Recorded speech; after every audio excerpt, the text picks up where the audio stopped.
C'est un auteur qui s'appelle Stanislas Rodansky, mais déjà, à peine on a prononcé ce nom qu'on est obligé de s'arrêter parce que ce n'était pas son vrai nom. Il s'appelait Bernard Glucksmann.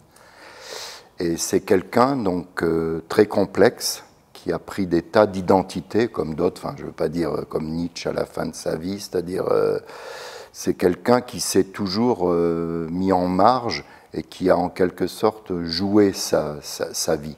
Donc pour être simple, c'est quelqu'un qui est né à Lyon, c'est pour ça que je suis très heureux qu'on joue au Célestin. Il naît à Lyon, il a une jeunesse bourgeoise et à l'âge de 27 ans, une nuit du jour de l'an, entre le 31 et le jour de l'an. Je raconte ça qui paraît un petit peu anecdotique, mais comme tous ces romans et toutes ces poésies découlent de ça.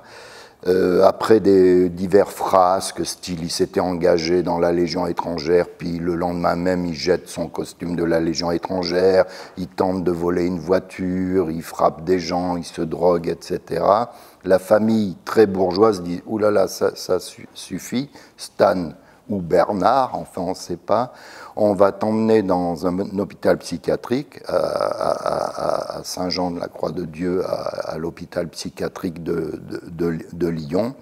Il y rentre et il n'en sortira plus. On s'est attaqué à ce rosaire des voluptés épineuses qui est effectivement la seule pièce qu'il a écrite, parce que c'est vraiment découpé comme une pièce avec un certain nombre de personnages, 3 personnages principaux, une espèce de héros un peu étrange, une femme fatale et puis un barman. Donc ça se passe dans une espèce de huis clos.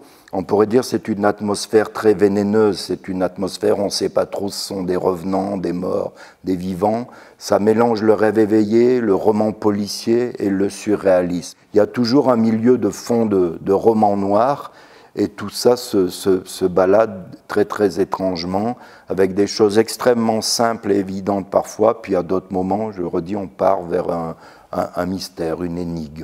Voilà.